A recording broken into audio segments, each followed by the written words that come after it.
You mentioned to one of the assembly members recently that one of your greatest concerns for children and families in the state is the workforce shortage.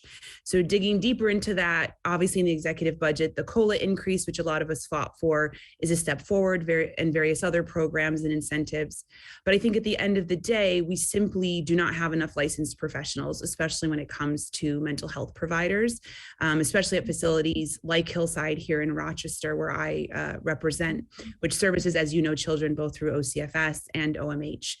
Given that you do recognize this is a workforce crisis, do you agree that our bill in the Senate, it's 5301A, that would equalize licensure requirements among our key mental health practitioners, including LMHCs, LMFTs, and LPs, and ensure that people who have been doing this work for decades and filling these much needed gaps in service for decades can continue to do that, should be passed in this year's budget? So I will answer that. I think this question was answered before, and I'm happy to answer it again.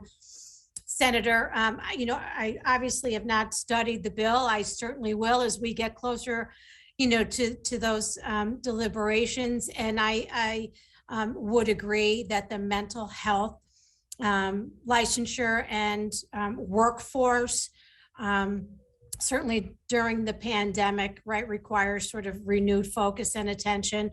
And I think one way or the other, we need to find out new strategies to make sure that we have an adequate pipeline of qualified individuals, knowing that the mental health and behavioral health needs are at an all-time high in our state. So I'm happy to continue discussions with you and others on this issue.